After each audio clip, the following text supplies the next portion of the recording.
अच्छा बेटी, तुम्हारा जो मन वो बनाओ। मैं वैसे भी पैसे तुम्हारे लिए कमाता हूँ ताकि मुझे कोई परेशानी ना हो। अगले दिन सुबह होते ही हरिप्रसाद ठाकुर के यहाँ जाने के लिए तैयार हो जाता है। तैयार होकर वो ठाकुर के घर जाता है। घर पहुंचकर वो ठाकुर से कहता है, राम राम ठाकुर साहब, मैं हरिप्रसाद हूँ जो आपकी खेतों में पिछले दिनों काम किया था और आपके मेरे काम भी पसंद आया था, इसलिए आपने मुझे अपने घर का काम देने के लिए बुलाया था। अरे हरिप्रसाद, आओ आओ, हाँ मुझे याद आया है। तुम खेतों का तो सारा काम जानते ही होंगे। तो मेरा एक खेत है जो गांव के बाहर है।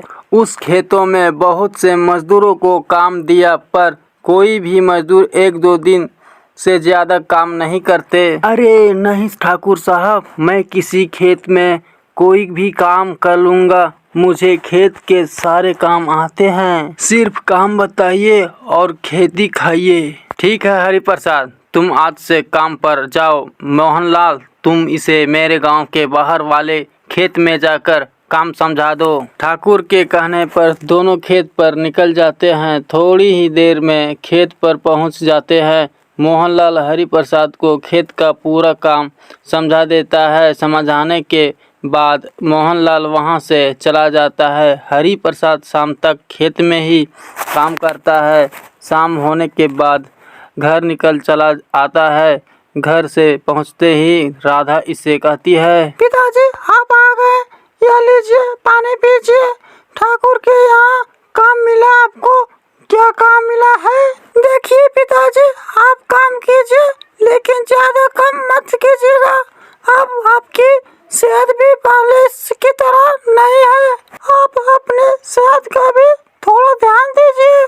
नहीं राधा बेटी, अगर काम नहीं करूँगा तो घर कैसे चलेगा? और फिर तेरी शादी भी तो करनी है। वैसे तुम्हें पता है कि ठाकुर साहब ने अपने गांव की बाहर वाली खेत पर मुझे काम दिया है। काम तो थोड़ा ज़्यादा है पर हो जाएगा। हरिप्रसाद रोज सुबह काम पर जाता है, पूरा दिन काम करता है और शाम तक घर आता है। उसकी यही दिनचर्या बन गई है। कुछ दिन ऐसे बीत गए। रोज की तरह आज भी हरिप्रसाद काम पर जाने के लिए तैयार हो जा रहा था। राधा बेटी, मैं काम पर जा रहा हूँ, तू अपना ध्यान रखना। और वैसे भी आज खेत में ज़्यादा काम नहीं है, मैं शाम होने से पहले ही घर चला आऊँगा।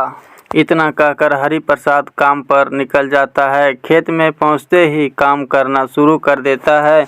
दोपहर होने के कारण धूप भी बहुत अधिक हो रहा था। धूप और गर्मी के कारण हरिप्रसाद वहीं चक्कर खाकर गिर गया। दोपहर से शाम हो गई। घर पर राधा अपने पिता के आने की राह देख रही थी। दोपहर से शाम हो गई और पिताजी अभी तक नहीं आए। कहाँ के खेत गए थे कि शाम होने से पहले चले आएंगे, पर पता नहीं है क्यों अभी तक नहीं आए हैं। इतना कहने के बाद राधा ठाकुर घर जाती है और ठाकुर से पूरी बात कहती है। ठाकुर राधा की बात सुनते ही बोला, अरे राधा बेटी, तुम चिंता मत करो, मैं अभी कुछ करता हूँ। मोहनलाल, तुम राधा को लेकर गांव के बाहर वाली खेत पर जाओ जहां हरिप्रसाद काम करता है। देखो तो हरिप्रसाद ठीक तो है ना? मोहनलाल और राधा दोनों साथ में जाते हैं। खेत में जाकर देखा तो हरिप्रसाद खेतों में बेहोश था। हरिप्रसाद को बेहोश पड़ा देखकर राधा रोने लगी। मोहनलाल हरिप्रसाद को उसके घर ले जाता है और डॉक्टर से दिखाता है। डॉक्टर थोड़ी देर जांच करने के बाद बोलता है, देखिए इनका सेहत बहुत ज़्यादा गिर गया है। खेत में काम करने के कारण इसको बहुत ज़्यादा कमजोरी हो गई है और इनको खून की कमी भी हो गई है। डॉक्टर साहब, पिछले कुछ दिनों से पिताजी अपने शरीर से ज़्यादा भी मेहनत कर रहे थे। कुछ दिनों से इनकी तबीयत भी ठीक नहीं थी। मैंने मना भी किया था काम पर जाने के लिए, पर ये अपनी जिद में नहीं माने।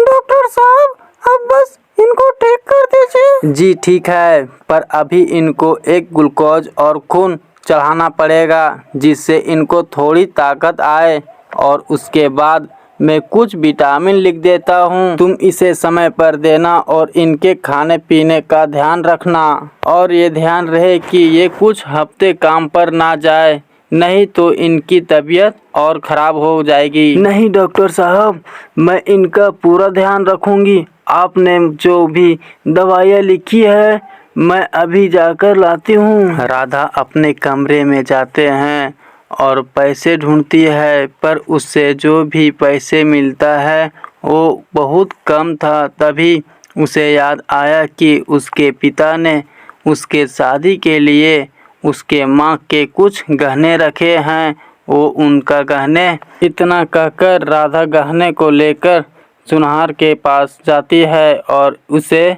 उन गहनों को बेच देती है। अलमारी से निकालती है, ये गहने पिताजी ने मेरी शादी के लिए रखा है। मैं इन गहनों को बेचकर पिताजी को इलाज के लिए दवाइयाँ लाती हूँ। अगर इन गहनों के होते हुए पिताजी को कुछ हो गया तो मैं इन गहनों को क्या करूँगी।